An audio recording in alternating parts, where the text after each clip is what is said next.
Go back in time for everybody. So after that, how did you get out of your contract? Because you left early, right?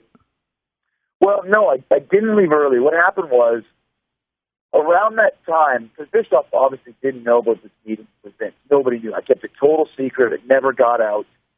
But I had this meeting with Eric at a couple months beforehand, where he wanted to re-sign me. Because my deal was originally 3 years, and this was after 2 years, and he wanted to re-sign me early. And I had just turned heel, and I had done the thing with Goldberg where Goldberg didn't want to work with me, and it just turned into a real mess.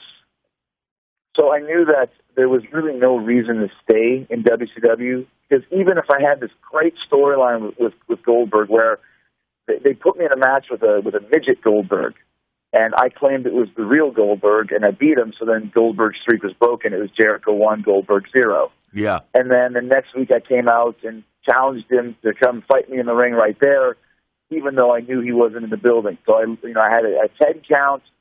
10 count. He couldn't make the call, so I win again. Jericho 2, Goldberg 0. So I kind of co-created with Terry Taylor this whole little angle of mine where I was brewing this feud with Goldberg that he wasn't really involved with.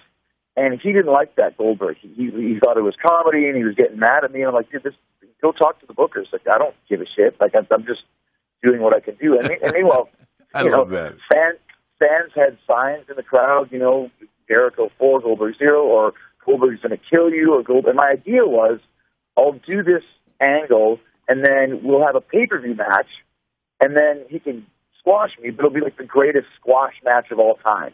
Yeah. I'd seen this squash match that the Road Warriors had with Pat Tanaka and Paul Diamond.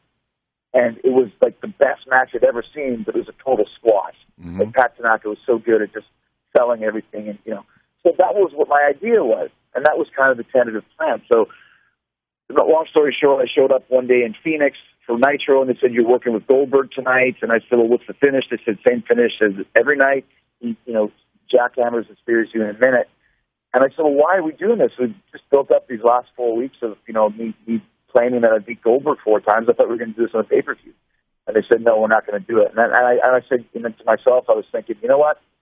I'm standing up for myself because I know this is good and I know it can draw money. And I just said, no, I'm not doing it.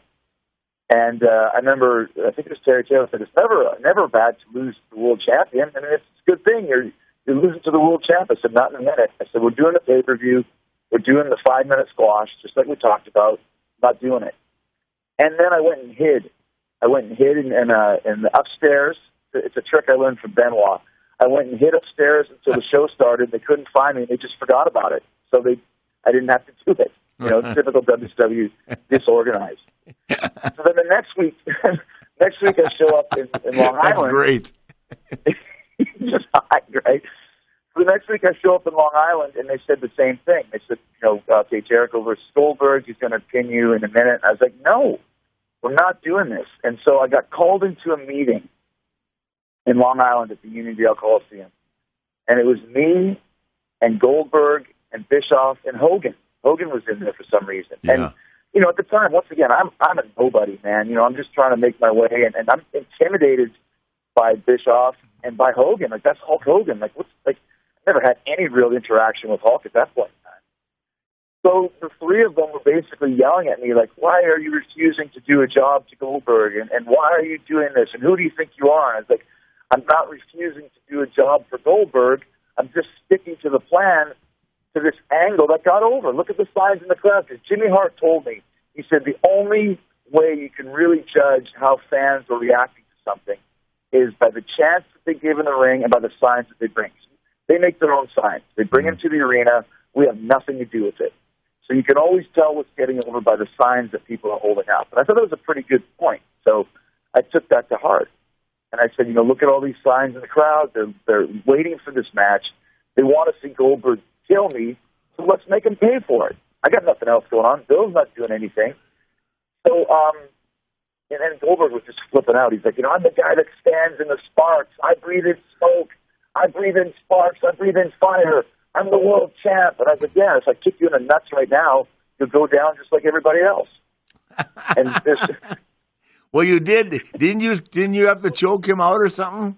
Well, yeah, I'll tell you the story in a bit, but Bischoff goes, "Hey, calm down, boys. You guys shouldn't be fighting." And then Hogan actually was like, "Okay, well, he has a point here. What do you suggest we do tonight, Chris?" And I said, "Well, let me go to the ring. I'll do a promo with Mean Gene. I'll once again brag that Goldberg's scared of me and he's not here. And then midway through my promo, do a split screen where Goldberg shows up in the arena and sees me in the ring and flips out and comes down to the ring. And as he's walking down the aisle, I'll be walking down the aisle with my back to the entranceway, like basking in the glory of the fans. And when I turn around, have Goldberg do like a 30-yard dash and spear me in the aisleway, like the biggest spear of all time. Yeah. And then after that, he challenges me to the pay-per-view, and then at the pay-per-view, he kills me. And actually, Hulk was like, "That's a great idea," and Eric agreed to it, and Goldberg agreed to it, and that's what we did, and it was great. He speared me right down the aisle and just murdered me, and it was so cool. And then I had him gorilla press me like into the guardrail, and just really whip my ass. And then he's like, then I'll see you at the pay-per-view. And then the final story is I show up at the pay-per-view, and Bill's not there. He decided to go hunting instead. So I worked with Bobby Duncan Jr., and that was the end of it. I never had a Bill went. I don't. Where was I? I must have been in the bar at the hotel. Maybe you were. I don't remember that because back in those days, man, I was just, as you know, I was ducking, hiding, punching. I never thought about hiding upstairs that they couldn't find me. Damn it. Yeah. That was an old because trick. I was putting over everybody. Goldberg was the least of my problems. I was trying to